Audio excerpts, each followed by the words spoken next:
السلام علیکم. آپ کی اپنی انوشی آپ کے ساتھ حاضر ہے اپنی آج کی ویڈیو میں. میں امید کرتی ہوں کہ آپ سب بالکل خیریت سے ہوں گے اور میں دعا کرتی ہوں کہ آپ سب جہاں رہیں خوش رہیں, شاد و آباد رہیں, ہنستے مسکراتے رہیں. ہم پڑھ رہے ہیں انسپکٹر احمد یار خان کی ایک کرائم سٹوری قتل کے اسروداد, جس کا نام ہے زن, ضمیر اور زہر, اور اس کا سیکنڈ پارٹ میں آپ کو سنانے لگی ہوں. انسپکٹر احمد یار خان تفتیش کر رہے ہیں مقتول کی بیوہ سے. وہ کہتی ہے, میں اپنے خاوند سے تنگ آ گئی تھی.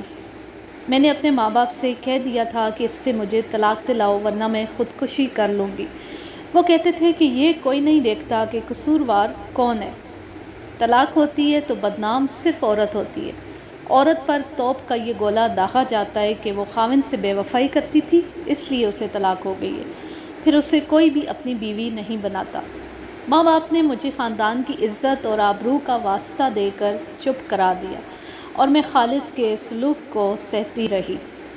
لیکن پروین, میں نے کہا, تمہارا بچہ کیوں کہتا ہے کہ امی ابو کے ساتھ بہت لڑتی تھی؟ وہ ٹھیک کہتا ہے, پروین نے جواب دیا. بچہ ہے, وہ یہی دیکھ سکتا ہے کہ ماں اس کے باپ سے لڑ رہی ہے. وہ بیچارہ یہ نہیں دیکھ سکتا کہ اس کا باپ کس حالت میں گھر آیا ہے. کبھی اس کے کوٹ کے ساتھ کسی عورت کا ایک آدھ بال چپکا ہوا ہوتا تھا اور کبھی اس کی قمیص پر سرخی اور لپسٹک کا داغ ہوتا تھا. میرا بچہ شراب کی بو سے تو واقف نہیں تھا کہ وہ جان سکتا کہ ماں اس کے باپ سے کیوں لڑتی ہے. اس نے تمہیں کئی بار مارا پیٹا بھی تھا؟ میں نے کہا. ہاں, پروین نے کہا, میں نے اس سے طلاق مانگی تھی. اس نے بہت سی چھوٹی چھوٹی باتیں سنا کر کہا, اس سے آپ اندازہ کریں کہ میں کس جہنم میں پڑی رہی. خالد کے چھوٹے بھائی کی شادی ہوئی تو خالد نجمہ اور انیسہ کو لے آیا. ان کا گانا اور رقص ہوا اور خالد نے شراب کے نشے میں ان دونوں پر پیسے پھینکتے ہوئے ان کے ساتھ جو حرکتیں کی وہ اتنی بیہودہ تھی کہ میں آپ کے سامنے بیان نہیں کر سکتی. میری ایک سہیلی میرے ساتھ تھی. اس نے کہا, پروین, اس سے طلاق لے لو. تم کس طرح برداشت کر رہی ہو؟ وہ ٹھیک کہتی تھی. میری برداشت ختم ہو چکی تھی اور میں نے تنہائی میں بیٹھ کر رونا شروع کر دیا تھا. ایک روز مجھے خیال آیا کہ میں کیوں اپنی جان کھا رہی ہوں. اگر اس شخص کو جھک مارنے کا اور منمانی عیش و عشرت کرنے کا حق حاصل ہے تو میں اس کی زر خرید لونڈی تو نہیں. میں آپ کو سچ بتاتی ہوں کہ میں نے ایک دو آدمیوں کے ساتھ ناجائز تعلقات پیدا کرنے کا ارادہ کر لیا تھا, لیکن میں اپنے آپ کو بدی پر آمادہ نہ کر سکی. میں آپ کو بتا نہیں سکتی کہ میری ذہنی کیفیت کیا ہو گئی تھی. میں پاگل پن کے قریب پہنچ گئی تھی. اس ذہنی حالت میں افتخار میرے سامنے آیا. میرے خاندان کا آدمی ہے, میل ملاقات ہوتی رہتی تھی. مجھے معلوم تھا کہ اپنی بیوی کے ساتھ اس کی نہیں بنتی.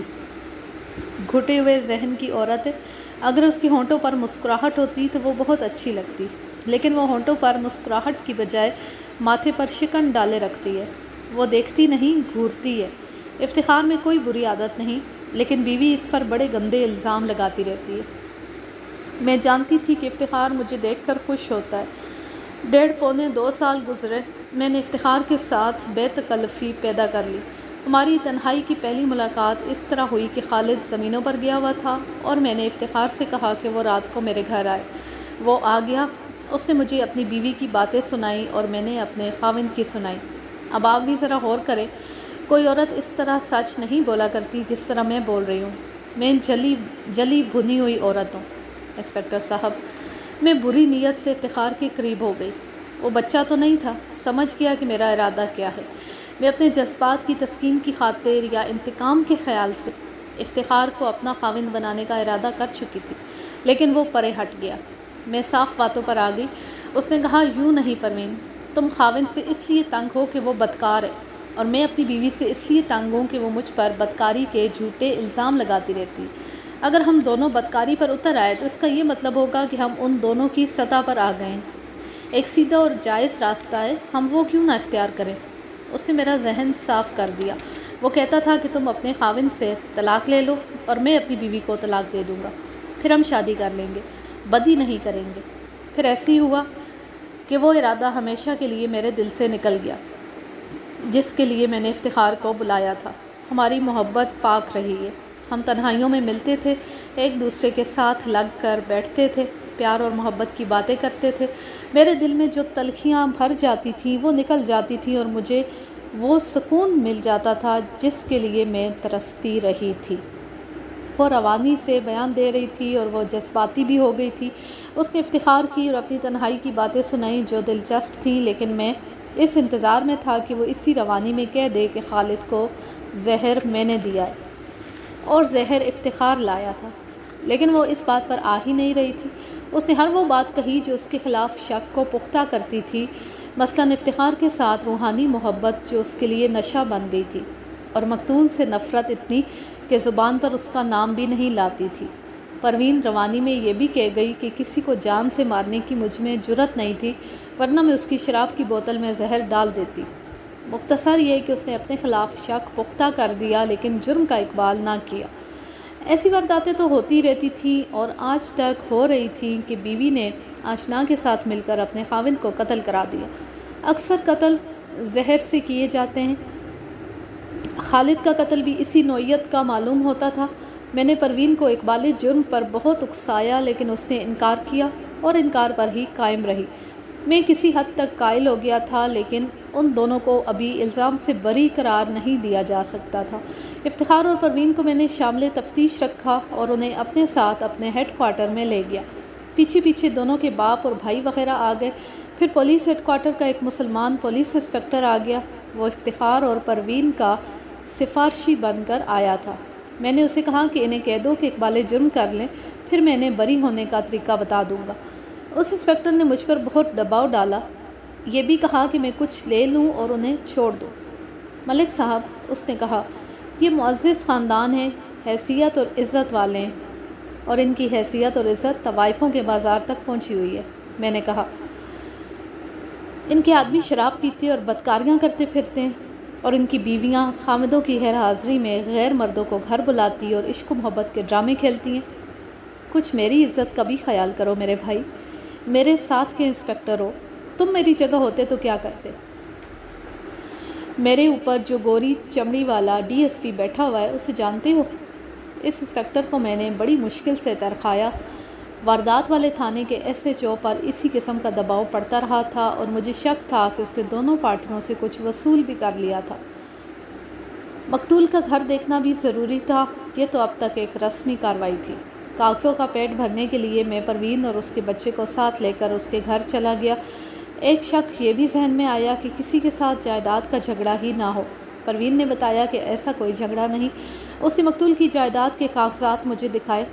جب کاغذات دیکھے تو میں نے ضروری سمجھا کہ مقتول کے دوسرے کاغذات یعنی خطوط وغیرہ بھی گھر میں ہیں تو دیکھ لیے جائیں۔ میرے کہنے پر پروین نے مقتول کا اٹیچی کیس کھولا، اس کی میز کی درازیں بھی دیکھیں اور ایک الماری بھی دیکھی۔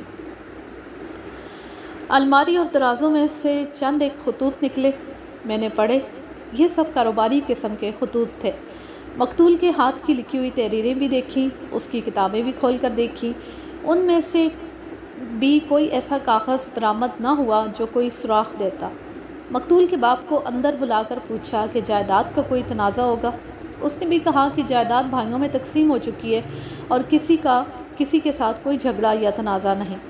پروین، افتخار اور بچے کو ساتھ لے کر میں ہیڈ کوارٹر چلا گیا اور ان دونوں ڈاکٹروں اور حکیم کو ایک بار پھر طلب کیا جنہوں نے مقتول کا علاج کیا تھا۔ تینوں کچھ دیر بعد آ گئے۔ یہ بھی ایک رسمی کارروائی تھی۔ پوسٹ مارٹم رپورٹ اور ماہرین کی رپورٹ بالکل صاف تھی کہ موت زہر خورانی سے واقع ہوئی ہے۔ میں نے ان تینوں کے بیانات الگ الگ کر لیے۔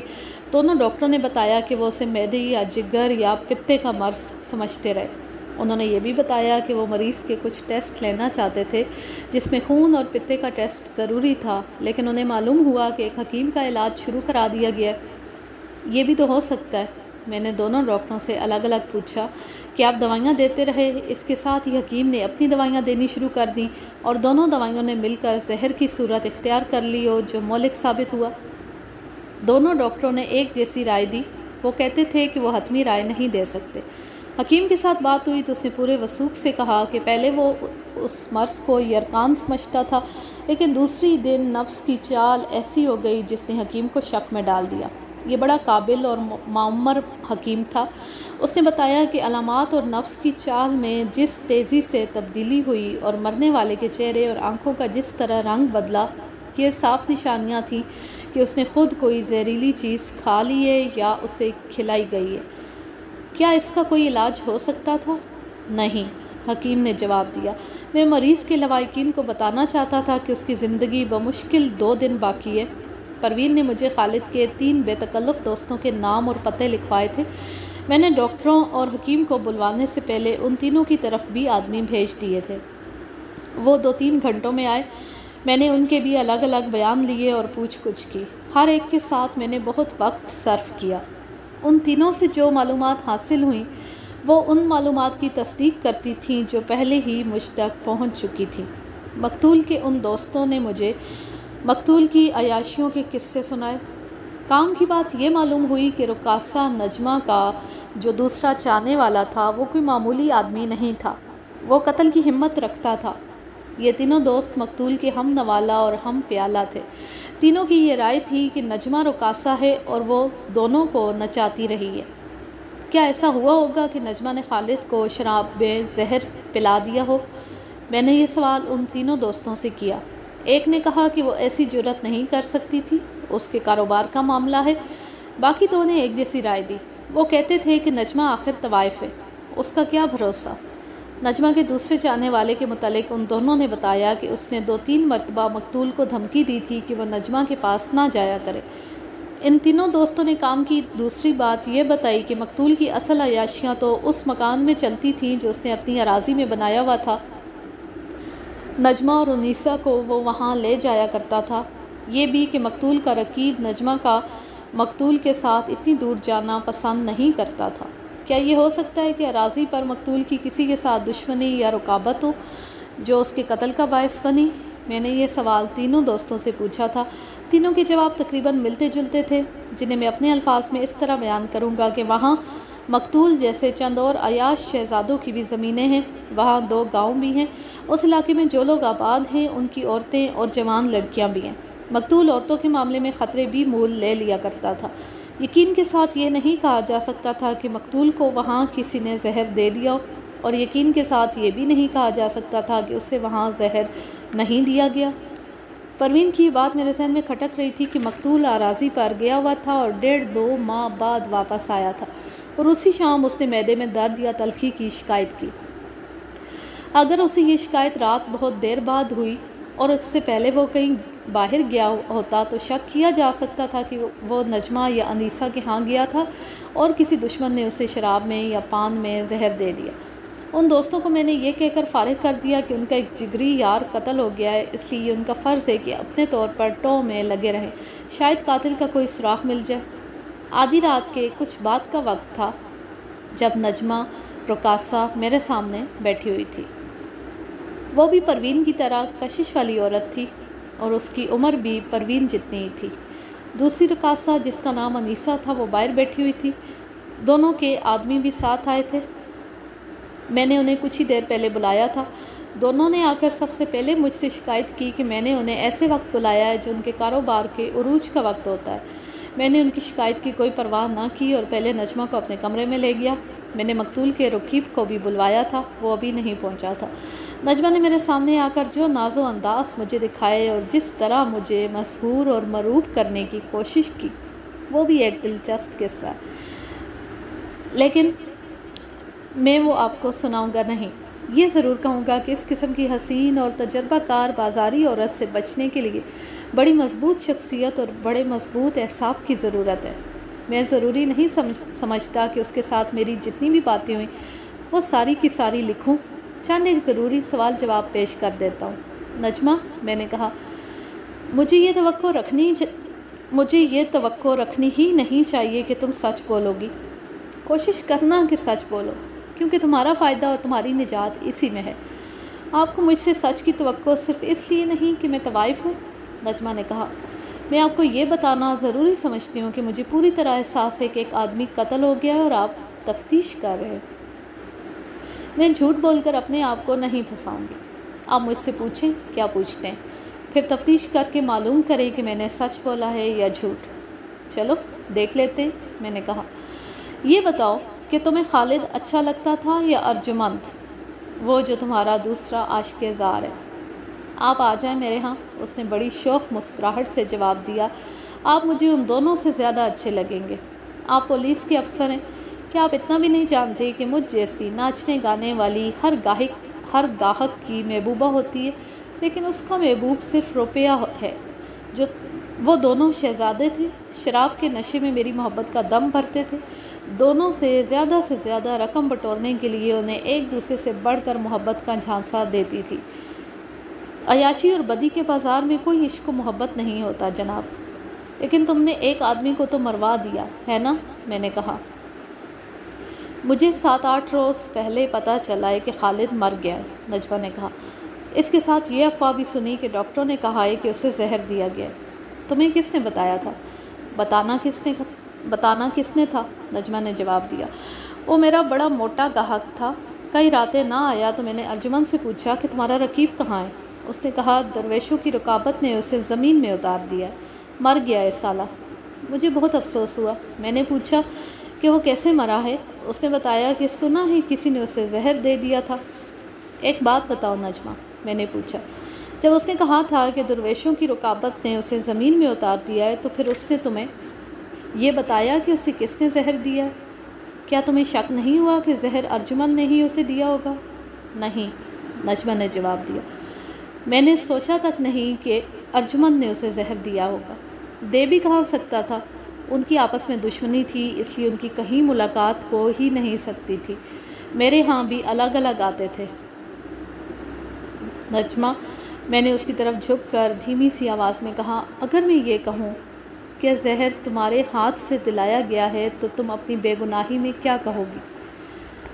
نجمہ نے لمبا سانس لیا، میری آنکھوں میں آنکھیں ڈالی اور اس طرح سر ہلایا جیسے میں ایک نادان بچہ ہوں اور کوئی بے وقوفی کی بات کہہ بیٹھا ہوں۔ اس کا یہ انداز اتنا پختہ اور پر اثر تھا کہ میں نے اس اثر کو اپنے اوپر محسوس کیا، لیکن میں نے اتنی جلدی ہار نہیں ماننی تھی۔ معلوم ہوتا ہے ہماری دنیا سے اور ہمارے کاروبار سے آپ بالکل ناواقف ہیں، اس نے کہا۔ میں آپ کو بتا چکی ہوں کہ ہم اپنے گاہکوں کے دل نہیں ان کی جیبیں دیکھا کرتی ہیں۔ باتیں ہم دل کی ہی کیا کرتی ہیں، اس سے ہمارے گاہک الو بنتے رہتے ہیں۔ ارجمن کوئی نواب یا مہاراجا نہیں کہ میں اس کی خاطر کسی کو زہر دے دیتی۔ وہ آخری بار تمہارے پاس کب آیا تھا؟ تقریباً 2 مہینے پہلے، اس نے ذرا سوچ کر جواب دیا۔ وہ جب بھی اتنی لمبی مدت کے لیے غیر حاضر ہوتا تھا تو میں سمجھ جاتی تھی کہ اپنی جاگیر پر گیا ہوا ہے۔ مجھے تو یہ بھی پتہ نہیں کہ وہ واپس کب آیا تھا۔ یہاں آ کر وہی بات میرے ذہن میں آ گئی کہ مقتول جس روز اراضی سے واپس آیا اسی شام اسے یہ مہلک تکلیف شروع ہو گئی۔ میں نے نجمہ سے کچھ اور باتیں پوچھی اور اسے باہر بھیج کر اس کے ایک آدمی کو بلایا۔ نجمہ کے آدمی سے میں نے کہا کہ فلاں دن مقتول ان کے ہاں آیا تھا۔ اس آدمی نے سوچ کر جواب دیا کہ مقتول کو ان کے ہاں آئے 3 مہینے گزر چکے ہیں۔ وہ موت کے بعد کا 1 مہینہ بھی اس مدت میں شامل کر رہا تھا۔ میں نے اسے کہا کہ نجمہ تو یہ کہتی ہے کہ وہ فلاں رات آیا تھا۔ نہیں حضور، اس نے جواب دیا، بائی نے ایسا نہیں کہا ہوگا، آپ شاید غلط سمجھیں۔ وہ تو ہماری بڑی موٹی آسامی تھا، اسے ہم کیسے بھول سکتے ہیں۔ اس کے بعد میں نے انیسہ کو بلایا، وہ بھی نجمہ جیسی تھی، اس نے بھی ویسی باتیں کی جیسی نجمہ نے کی تھی۔ دونوں کا پیشہ ایک تھا، اس لیے دونوں کے انداز بھی ایک جیسے تھے۔ انیسہ نے بھی کہا کہ مقتول اس کا بڑا موٹا گاہک تھا۔ انیسہ، میں نے کہا، نجمہ کیسی عورت ہے؟ کیا یہ ہو سکتا ہے کہ اس نے خالد کو زہر دیا ہو؟ عالیجہ، انیسہ نے جواب دیا، نجمہ میری ہم پیشہ ہے، ہماری آپس میں کاروباری رکابت چلتی ہے، لیکن اس رکابت کو ہم اس حد تک نہیں پہنچنے دیتی جہاں کسی کو بہت زیادہ نقصان پہنچے۔ میں اپنے پیشے کے اصولوں کی بات کروں تو میں یقین سے کہتی ہوں کہ کوئی رقاصہ ایک گاہک کو خوش کرنے کے لیے کسی دوسرے گاہک کو ناراض نہیں کرے گی۔ یہ تو میں مان ہی نہیں سکتی کہ کسی رقاصہ نے ایک گاہک کو راضی کرنے کے لیے کسی دوسرے گاہک کو زہر دے دیا۔ لیکن انیسہ، میں نے کہا، ایسے واقعات ہوئے ہیں کہ کسی طوائف یا ناچنے گانے والی نے کسی گاہک کو زہر دے دیا یا کسی اور طریقے سے قتل کروا دیا۔ ہاں علیجہ، انیسہ نے جواب دیا، آپ نے جتنے واقعات سنے ہیں ان پر اگر غور کریں تو قتل کی وجوہات صاف نظر آئیں گی۔ اگر کوئی مہاراجا یا نواب کسی رقاصہ کو اپنی بیوی یا داشتہ بنانا چاہے اور راستے میں کوئی اور حائل ہو تو نواب یا مہاراجہ بے تحاشا رقم دے کر رکاوٹ بننے والے آدمی کو مروا سکتا ہے، لیکن صاحب اگر وہ نواب یا مہاراجہ ہے تو کسی کو ایک طوائف کے ہاتھوں کیوں مروائے گا؟ وہ اپنی محبوبہ کو مصیبت میں نہیں ڈالے گا، اس کے بجائے وہ کسی اور طریقے سے اس شخص کو مروائے گا۔ میں آپ کو ان دونوں بازاری عورتوں کے مکالمے اپنی زبان میں سنا رہا ہوں جو بڑی آسان اور سیدھی سادی اردو ہے۔ ان کی زبان نہایت پرتکلف اور شستہ تھی۔ وہ بڑے امیر پرستاروں کی بڑی اونچی قسم کی طوائفیں تھیں۔ ہندوستان کے بڑے شہروں خصوصاً دلی اور لکھنؤ کی ناچنے گانے والیاں شائستگی اور اردو کی نفاست میں مشہور تھیں۔ میں یہ نہیں کہتا کہ میں ان کی زبان سے یا ان کے انداز سے متاثر ہو گیا، انہیں میں نے مشتبہ افراد کی فہرست سے نکال دیا تھا۔ انہیں الزام سے بری قرار دینے کی وجہ میں پہلے بیان کر چکا ہوں کہ مہلک بیماری کی ابتدا کی شام یا اس سے 2-3 روز پہلے مقتول ان دونوں میں سے کسی کے ہاں نہیں گیا تھا۔ صرف اتنا سا شک میرے ذہن میں رہ گیا تھا کہ زہر اگر بہت دن پہلے دیا گیا تھا تو ان دونوں پر شک کیا جا سکتا تھا۔ میں نے یہ شک اسی وقت رفع کرنے کی کوشش کی۔ دونوں کے متعلق بتایا گیا تھا کہ مقتول انہیں اراضی پر بھی لے جایا کرتا تھا۔ میں نے ان دونوں سے پوچھا کہ اب مقتول اراضی پر گیا تھا تو کیا ان میں سے کوئی وہاں گئی تھی؟ مجھے بتایا گیا کہ دونوں میں سے کوئی بھی نہیں گئی تھی۔ میں نے انہیں کہا تھا کہ سوچ کر جواب دیں کیونکہ میں اراضی پر جا کر معلوم کروں گا۔ پھر بھی انہوں نے کہا کہ وہ نہیں گئے۔ میں نے انہیں جب رخصت کیا تو اس وقت رات گزر چکی تھی۔ اس کے کچھ دیر بعد ارجمند آ گیا۔ اس نے آتے ہی دیر سے آنے کی معذرت کی اور بتایا کہ وہ کسی کام سے باہر گیا ہوا تھا۔ کسی کام سے نہیں، میں نے کہا، تم شراب کے نشے میں ڈوبے ہوئے تھے۔ اس نے اردو بولنے والوں کی طرح پھر معذرت کی اور بڑے پرتکلف الفاظ استعمال کیے۔ پھر مجھ سے پوچھا کہ میں نے اسے کیوں بلایا ہے۔ درویش صاحب، میں نے کہا، میں نے صرف یہ معلوم کرنے کے لیے آپ کو زحمت دی ہے کہ آپ نے اپنے رقیب خالد کو کس طرح زمین میں اتارا تھا۔ حضور انور، اس نے شاعروں کے انداز میں کہا، کیا آپ اس سوال کی وضاحت فرمائیں گے؟ ہاں حضور، میں نے کہا، لیکن وضاحت کے لیے آپ کو اس کمرے میں لے جانا پڑے گا جہاں پتھروں جیسے سخت مجرم بھی اقبال جرم کر لیا کرتے ہیں۔ آپ کوشش کریں کہ میرے سوال کو یہیں سمجھ لیں۔ اس نے کوئی جواب دیے بغیر حیران سا ہو کر مجھے دیکھا جیسے وہ کچھ بھی نہ سمجھا ہو۔ تم خالد کے قاتل ہو؟ میں نے کہا۔ کیا فرما رہے ہیں آپ حضور؟ اس نے کہا اور جوکروں کی طرح کرسی پر اچھلنا شروع کر دیا۔ تم نے خالد کے مرنے کے بعد یہ الفاظ نجمہ سے کہے تھے؟ میں نے کہا۔ کیا تم نے یہ کہا تھا کہ درویشوں کی رکابت نے اسے زمین میں اتار دیا؟ وہ سوچ میں کھو گیا، کبھی ہنسنے لگتا اور فوراً ہی رونی سی صورت بنا لیتا۔ کچھ یاد نہیں آ رہا حضور، اس نے کہا، نشے میں شاید کوئی ایسی بات منہ سے نکل گئی ہو۔ دیکھو میاں ارجمند، میں نے کہا، میں تمہیں سوچنے کا موقع دیتا ہوں۔ اقبال جرم کر لو گے تو فائدے میں رہو گے، میں وعدہ کرتا ہوں۔ وہ ہکلا کر کچھ کہنے کی کوشش کر رہا تھا، لیکن میں کمرے سے نکلا اور ایک کانسٹیبل سے کہا کہ اسے پچھلے کمرے میں بٹھا کر باہر سے دروازہ بند کر دے۔ مجھے ابھی خالد کی اراضی پر جانا تھا، وہاں سے آ کر دیکھنا تھا کہ ارجمند کے ساتھ کیسا سلوک کیا جائے۔ مزید حالات سامنے آنے تک میں اسے شامل تفتیش رکھنا ضروری سمجھتا تھا۔ اسے کانسٹیبل اس طرح پیچھے کمرے میں لے گیا جس طرح بکرا کسائی کے ساتھ ذبح ہونے کے لیے جاتا ہے۔ میں نے اسی وقت خالد کی اراضی پر جانے کی تیاری شروع کر دی۔ جس ریلوے اسٹیشن پر ہم نے اترنا تھا وہ 120 یا 125 میل دور تھا۔ وہاں سے لاری یا یکے پر 9-10 میل کا سفر تھا۔ تقریباً 2 گھنٹے بعد اپنا سٹاف ساتھ لیا اور میں ریلوے اسٹیشن پہنچ گیا۔ آج کے لیے بس اتنا ہی۔ اب میں لیتی ہوں آپ سے اجازت۔ جہاں رہیں خوش رہیں، شاد و آباد رہیں، ہنستے مسکراتے رہیں۔ اللہ حافظ، اللہ نگہبان۔